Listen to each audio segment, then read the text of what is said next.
You don't belong in the executive security lane. The sentence landed with the confidence of someone who believed appearances were evidence. And for a brief moment, the constant rhythm of rolling suitcases, boarding announcements, and hurried footsteps seemed to fade beneath it. Travelers slowed just enough to look. Some pretended not to stare. Others openly did. Naomi Brooks stopped exactly where she was, one hand resting on the handle of a small black carry-on, her expression calm enough to unsettle anyone expecting an argument. She wore dark jeans, white sneakers, and a fitted charcoal jacket over a simple black shirt. No designer logos. No jewelry beyond a modest watch. No entourage. Nothing about her appearance matched the image that senior security supervisor Mark Sullivan had already decided belonged in the priority screening lane. He stepped in front of her with practiced certainty, shoulders squared as though he were protecting something valuable. "Regular screening is over there," he said, pointing across the terminal without bothering to look at the credentials in her hand. Naomi glanced toward the crowded line stretching across polished tile floors before calmly returning her eyes to him. "My clearance authorizes this entrance," she replied, her voice measured enough that nearby passengers leaned in to hear rather than recoil from confrontation. Mark barely glanced at the badge she offered. These credentials get copied more often than you'd think. A few people exchanged uncomfortable looks. A businessman checking his watch quietly stepped around the scene, while a family waiting nearby paused mid-conversation. The giant departure board above them flashed departures to Dallas, Seattle, Miami, and San Francisco, but for the people closest to the checkpoint, every destination suddenly became less interesting than the quiet woman being questioned in front of them. Naomi neither sighed nor protested. She simply lowered her badge, folded her hands over the suitcase handle, and waited. Experience had taught her that silence often revealed more about other people than arguments ever could. 25 minutes remained before boarding closed. 25 minutes until a meeting on the opposite side of the country that most people in this terminal knew nothing about.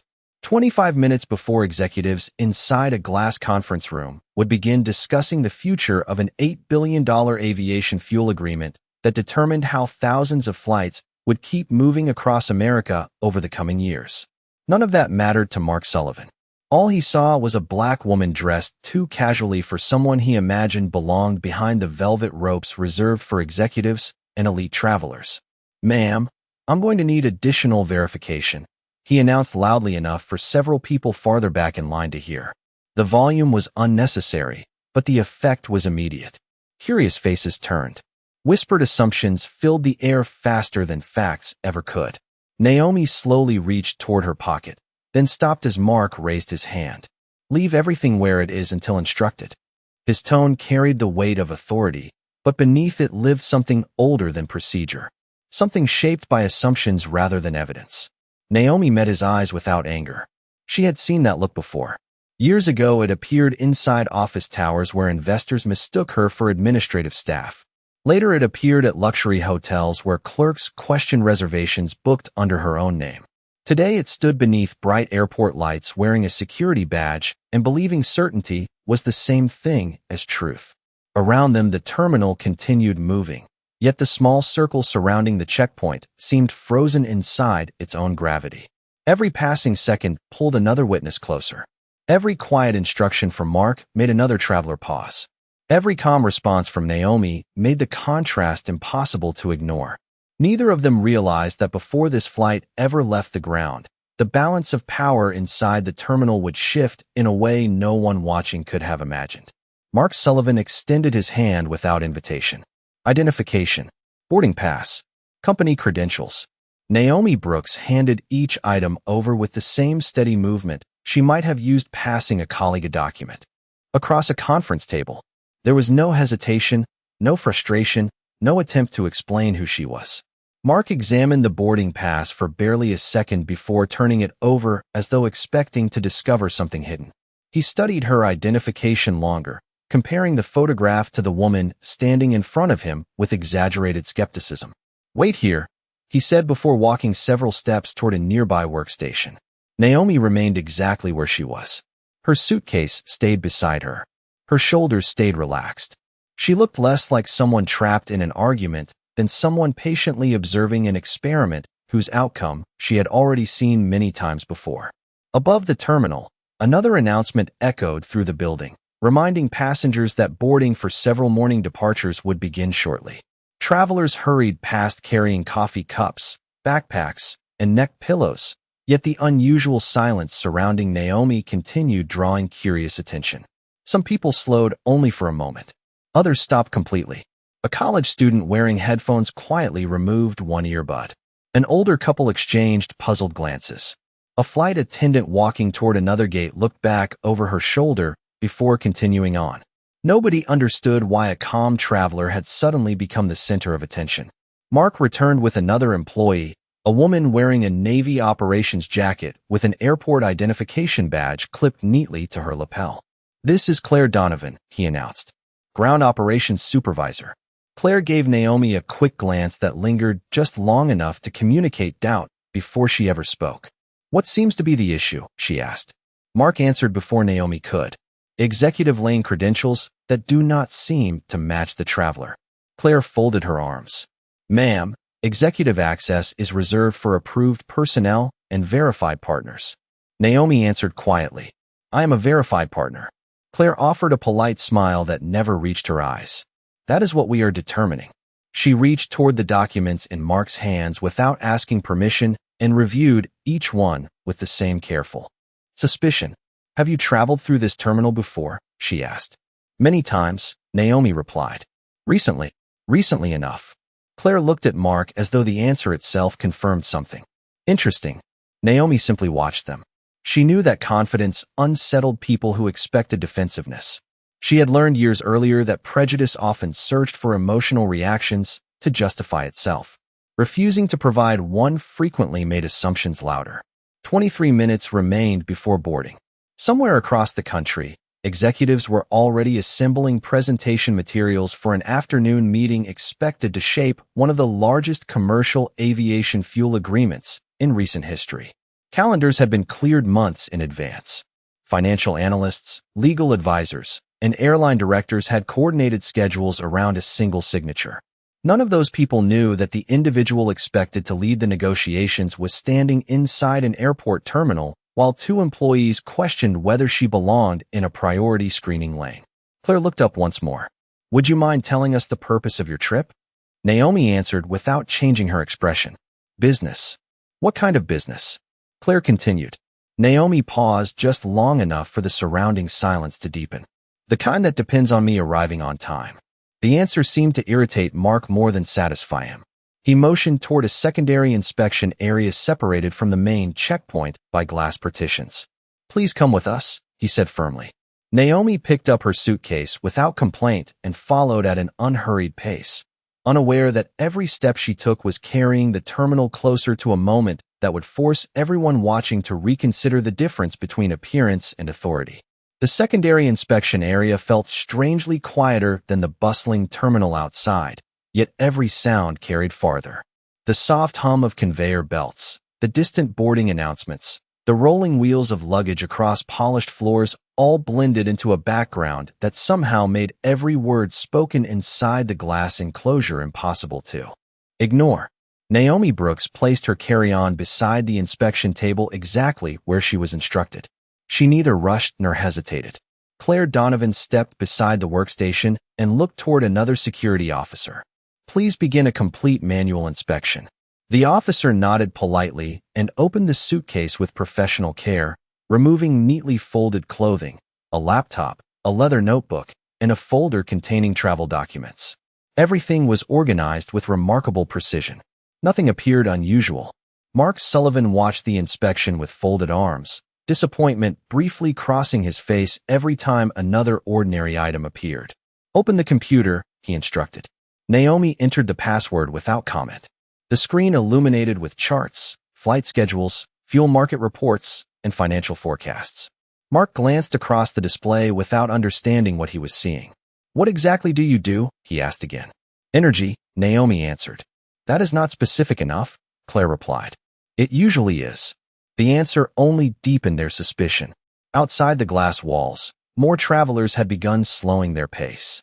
Some pretended to check departure monitors while quietly watching the inspection continue. Others whispered to companions. A teenage boy nudged his father toward the scene. A woman waiting near the charging stations lowered her phone after noticing several people staring in the same direction. Human curiosity spread faster than any announcement over the public address system. 20 minutes remained before boarding. Mark picked up Naomi's executive access credential once more, turning it beneath the overhead lights. "These privileges are not common," he said.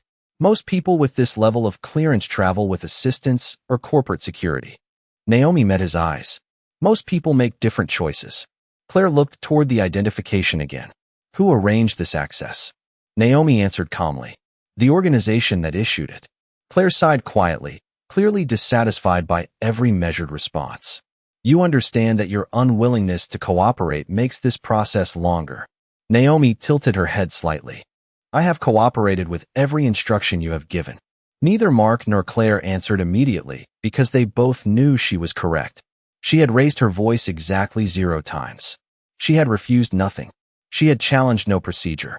Yet something about her calm confidence continued making them believe there had to be a hidden problem waiting to be uncovered. At that moment, a young airport operations coordinator named Emily Carter walked past carrying a digital tablet. She slowed after recognizing the executive credential resting on the inspection table.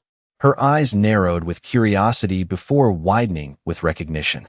"Excuse me," she said carefully, stepping closer. "I think I have seen that clearance designation before." Mark looked up. "This is an active security matter." Emily hesitated but remained where she was. "I understand, but executive partner credentials with that designation are issued through corporate coordination. They are usually pre-verified before arrival." Claire answered quickly. "We are handling it." Emily looked briefly toward Naomi, whose expression remained composed despite the growing audience outside the glass partition. Something about the scene felt wrong to her. She had worked at the airport long enough to recognize the difference between careful security and assumptions disguised as procedure. She glanced once more at the identification before quietly saying, "I believe her name appeared on today's executive movement schedule." Mark's expression hardened. "Then the schedule can wait. We finish our review first." Emily stepped back without arguing, but uncertainty stayed on her face. Outside the inspection area, another passenger discreetly lifted a phone, not to interfere, but because the contrast between Naomi's quiet dignity and the increasingly public scrutiny unfolding around her had become impossible to ignore. Without realizing it, everyone involved had moved one step closer to a moment that would soon force the entire terminal to confront the true cost of judging authority by appearance instead of facts.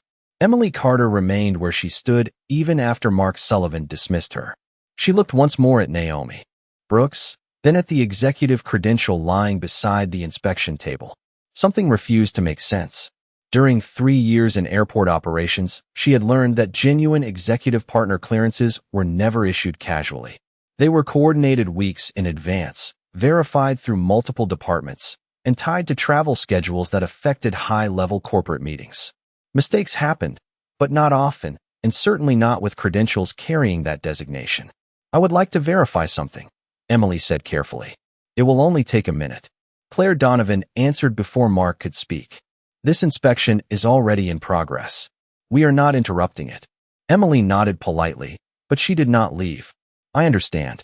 I am only suggesting that I can confirm whether her arrival was listed in today's executive movement schedule." Mark's expression hardened. "Security decisions are made here, not by operations." Emily lowered her voice. "Of course. I only think we should verify every available source before assuming anything." The conversation was quiet, but not quiet enough. Outside the glass partition, several travelers continued watching. A middle-aged man in a Navy business suit looked toward another passenger and whispered, "If they already have records, why not check them?" A young woman waiting near the gate frowned as she listened. Another traveler slowly lowered the newspaper he had been pretending to read. The mood inside the terminal had changed. It no longer felt like routine screening. It felt like people were witnessing a decision being made before all the facts had been gathered. Naomi remained silent. She neither encouraged Emily nor objected to the inspection. Her patience had become more powerful than any argument. Claire noticed the growing attention and folded her arms. "People are watching because this is unusual," she said. Naomi answered softly, Sometimes people watch because they recognize unfairness before those responsible do. Claire offered no reply. For the first time, uncertainty flickered across her face. 17 minutes remained before boarding. Every minute slipping away carried consequences that nobody in the inspection area could yet imagine.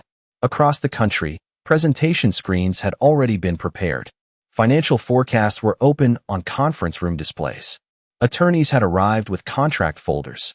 Aviation executives expected one person to walk through the meeting room doors before the afternoon negotiations could begin. They had no idea she was standing inside a glass inspection room, while strangers questioned whether she belonged in an airport priority lane. Emily quietly stepped several feet away and opened the secure operations application on her tablet. She hesitated only briefly before searching the executive movement schedule. Within seconds, a result appeared.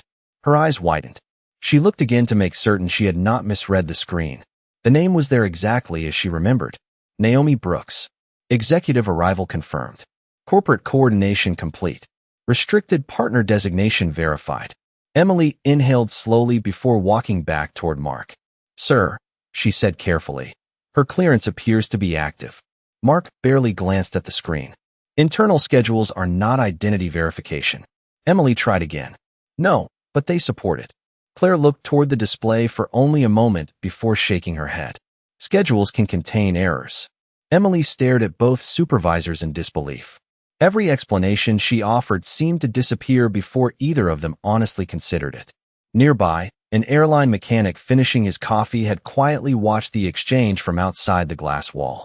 He turned to the passenger beside him and murmured, "She has not argued once. They keep finding new reasons to delay her." The passenger nodded. "That is exactly what I was thinking." One phone became two. Two became four. Nobody was recording because of shouting. They were recording because of the remarkable contrast between calm dignity and growing suspicion. Naomi noticed the phones, but never acknowledged them. Her attention remained fixed on the people making decisions directly in front of her. She understood something they did not.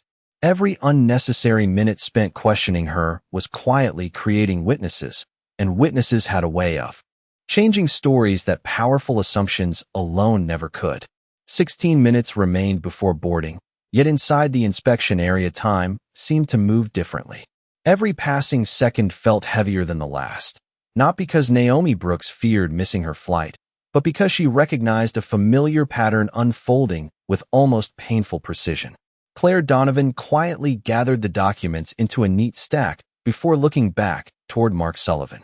"We should continue until every concern has been addressed," she said. Mark nodded without hesitation. "Agreed." Neither of them noticed the growing number of people standing beyond the glass partition. The small audience had become something else entirely. Travelers no longer looked merely curious. They looked uneasy. They had watched a woman cooperate with every request, answer every question with respect, and remain remarkably composed while the reasons for delaying her kept changing. Naomi rested one hand on the handle of her suitcase and allowed herself a slow breath. The polished floor beneath her reflected the bright terminal lights, and for just an instant another airport surfaced in her memory. She was 26 years old then, carrying a borrowed laptop and a folder filled with business proposals. Her company barely existed. She had spent months preparing for a meeting that she believed would change her future.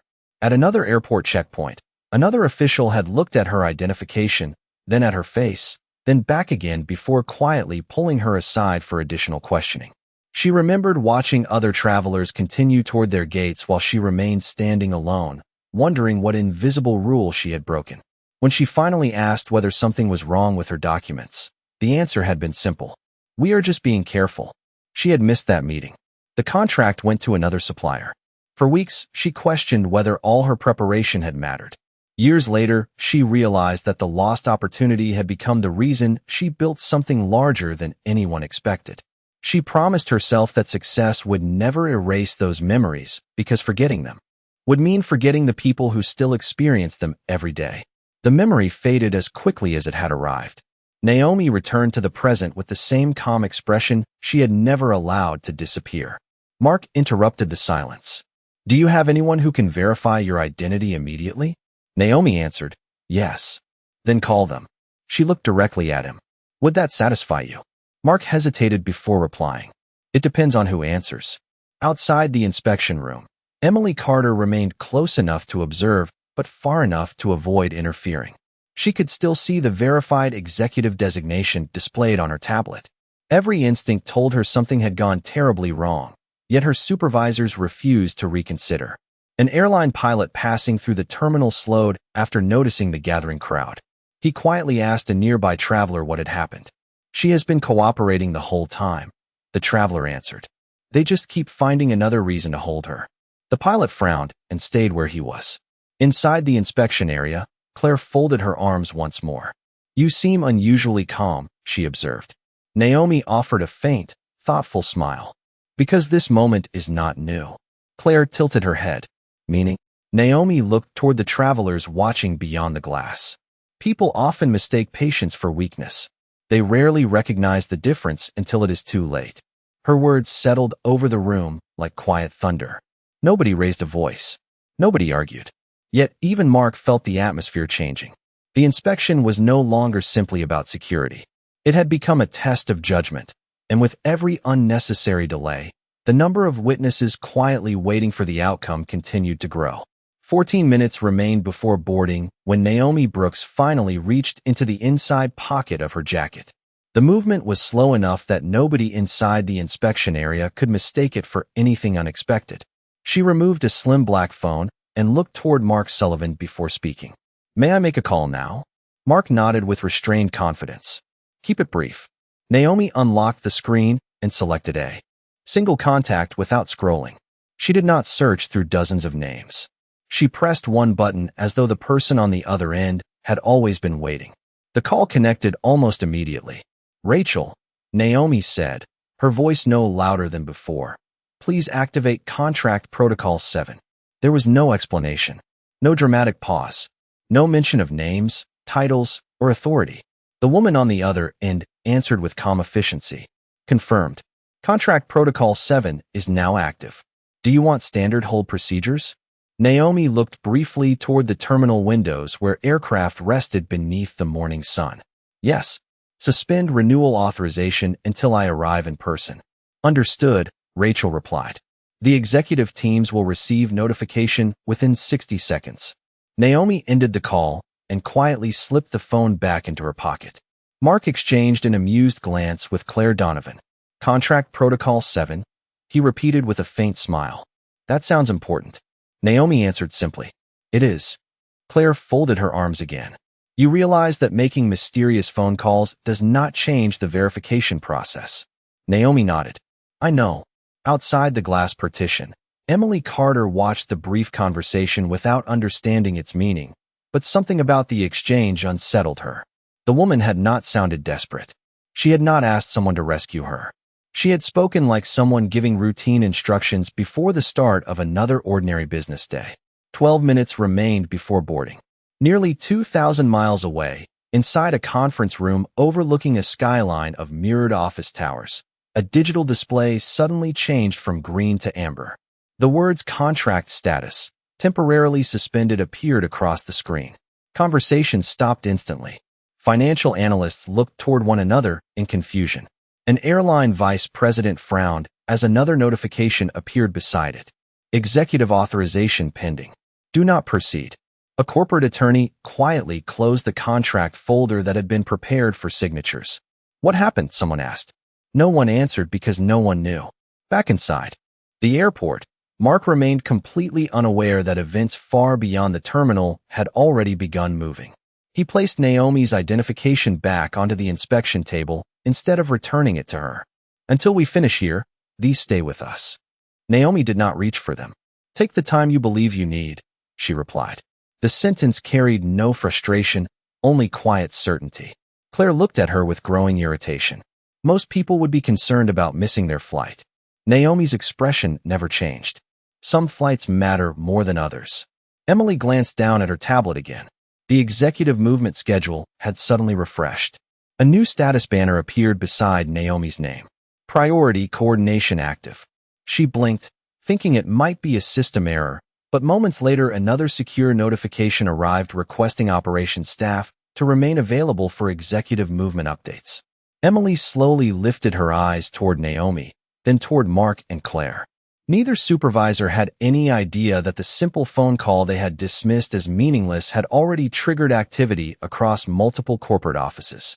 Outside the inspection area, several travelers noticed airport employees beginning to receive messages on their work devices. One airline supervisor hurried past while reading an alert. Another operations manager stopped to answer an unexpected phone call before quickly changing direction. The atmosphere inside the terminal shifted almost imperceptibly, like the first breeze arriving before a powerful storm. Naomi remained exactly where she had been from the beginning, standing beside her suitcase with remarkable patience, while the invisible consequences of a single quiet instruction spread farther with every passing minute. 10 minutes remained before boarding when the first sign appeared that Naomi Brooks's phone call had reached far beyond the terminal. An airport operations supervisor hurried across the concourse while speaking into a headset, stopping only long enough to read a second notification that had just appeared on his tablet. Another manager emerged from a secured hallway carrying a folder he clearly had not expected to need that morning. They exchanged quick glances before disappearing toward the administrative offices. Travelers noticed the sudden movement even if they did not understand its cause. Inside the inspection area, however, Mark Sullivan remained convinced he still controlled the situation. He rested both hands on the inspection table and looked directly at Naomi. "Until we complete every step of this review, you will remain here." Naomi answered with the same quiet composure that had unsettled him from the beginning. "That decision belongs to you." Claire Donovan looked toward the growing crowd beyond the glass walls and lowered her voice. "People are beginning to pay attention." Mark dismissed the concern. "They will move on." Instead, more people stopped. Emily Carter stood only a few feet away, watching secure notifications continue appearing on her tablet. Another update flashed across the screen. Executive coordination escalated. "Stand by for senior arrival." Her heartbeat quickened. She looked again at Naomi, then back at the message, struggling to understand what kind of traveler required that level of coordination. A nearby airline station manager suddenly received a call, listened for only a few seconds, and immediately straightened his posture. "Yes, sir," he answered. "I understand. I am on my way now." He walked briskly toward the inspection area without realizing dozens of curious eyes were quietly following him. Mark noticed the approaching manager and assumed the call had come to support the security review. "Good timing," he muttered. The station manager stopped just outside the glass partition, looked directly at Emily, and asked, "Where is Ms. Brooks?" Emily pointed toward Naomi without saying a word. The manager's expression changed instantly. He stepped inside the inspection area, looked at Mark, then at Claire, and asked carefully, "May I ask why she has not proceeded to her gate?" Mark answered confidently, "We are conducting additional verification." "Based on what?" the manager asked. "Several inconsistencies." Emily could not remain silent any longer. "Sir, I verified her executive designation earlier. It matches today's corporate movement schedule." The manager frowned. "You verified it?" "Yes."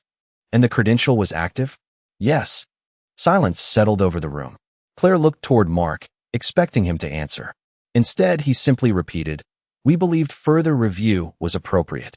Before anyone spoke again, another phone rang. This time it belonged to the station manager. He answered immediately. "Yes, Mr. Reynolds." His posture became even straighter. "She is here." A pause followed. "No, sir. She has not boarded." Another pause. The color slowly drained from his face. "Understood. We will wait." He lowered the phone and looked toward Naomi with visible respect. "Ms. Brooks," he said carefully, "someone very important is on the way to meet you."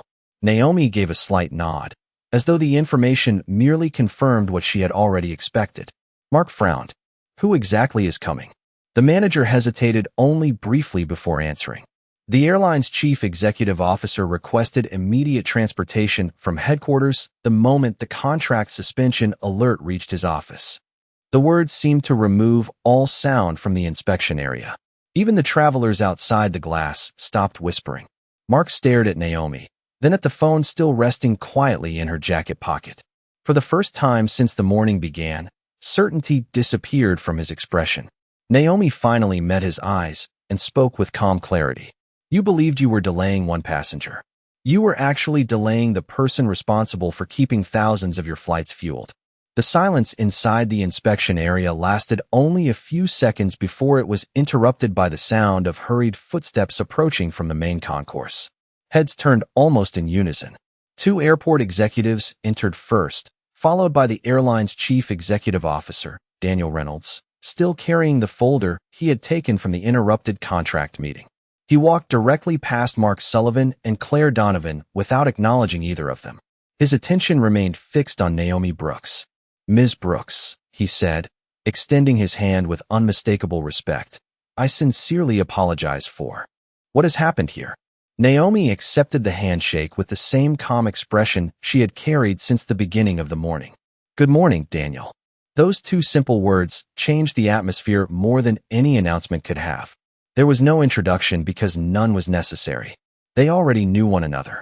Daniel looked around the inspection area before speaking again. "Our entire executive team has been trying to locate you since the contract suspension alert appeared. We were informed that you had not reached your gate." Naomi glanced briefly toward Mark and Claire before answering. "I have been occupied." Daniel followed her gaze. For the first time, he noticed her identification still resting on the inspection table instead of in her possession. His expression tightened, not with anger, but with disappointment. Who authorized holding Ms. Brooks after her credentials had already been verified? Emily Carter quietly stepped forward. "Sir, I confirmed her executive clearance earlier. I also confirmed her arrival on today's corporate coordination schedule." Daniel nodded once. "Thank you for speaking up." Mark attempted to regain control of the conversation. "We believed additional verification was appropriate under the circumstances." Daniel looked directly at him. "Which circumstances?" Mark hesitated. "Her appearance did not." He stopped before finishing the sentence, suddenly realizing how it sounded in front of everyone listening. Daniel waited, but no explanation came. Claire quietly lowered her eyes. The station manager spoke next. "We have reviewed the records again. Every credential was valid from the moment she arrived." Another airport executive opened a tablet displaying the complete verification log. Every checkpoint had registered successfully. Every authorization had been approved before Naomi even entered the terminal. There had never been a security failure. There had only been a decision to distrust what the system had already confirmed. Travelers outside the glass partition watched in complete silence. Some slowly lowered their phones now that the truth required no additional evidence. Others simply stood still, absorbing the extraordinary reversal unfolding before them. Daniel turned back toward Naomi. "Your company supplies nearly 40% of our domestic aviation fuel under the current agreement. The renewal meeting cannot continue without you." Naomi answered softly. "I know." She reached into her jacket pocket, removed her phone, and called Rachel once more. "Please release Contract Protocol 7. Rachel responded immediately. "Confirmation received. Renewal authorization is active again. All executive teams have been notified." Within seconds, the station manager's phone chimed. Then Daniel's. Then the airport executive's devices echoed with matching notifications. Contract hold removed. Negotiations resumed. The digital ripple that had spread across boardrooms only minutes earlier quietly disappeared. Naomi slipped the phone back into her pocket and finally accepted her identification from the inspection table. She looked at Mark and Claire without satisfaction or resentment. "The contract was never suspended to punish anyone," she said. "It was suspended because I could not negotiate while my integrity was being questioned." No one answered. There was nothing left to argue. The truth had arrived without raised voices, without dramatic accusations, and without a single insult from the person who had been judged the most. The people who had assumed authority belonged to appearance alone now stood surrounded by witnesses who had watched dignity prevail over prejudice from beginning to end. The crowd slowly began to disperse, but the silence that remained inside the terminal carried far more weight than the whispers that had filled it only minutes before. Daniel Reynolds turned toward the airport leadership team and spoke with quiet clarity. "This incident will be documented in full.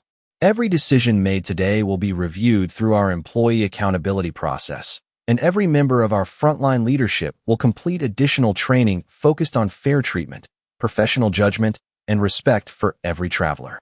No one argued. The words were not delivered as punishment alone. They were presented as a commitment to making certain the same. Mistakes would not be repeated.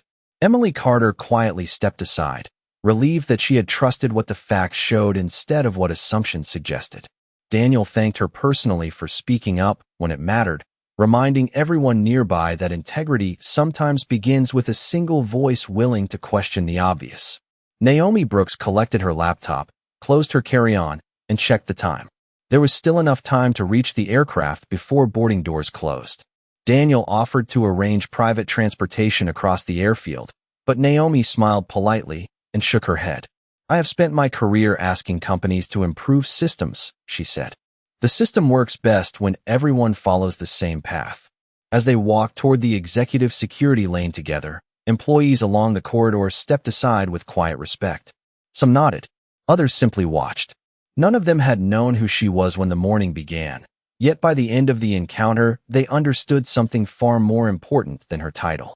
They had witnessed how character looked when placed under unnecessary pressure. Naomi paused briefly before entering the secure corridor and turned back toward the inspection area one final time. Mark Sullivan and Claire Donovan remained standing where the morning had changed for them. They looked smaller now, not because anyone had humiliated them, but because certainty built on assumptions had collapsed beneath verified facts.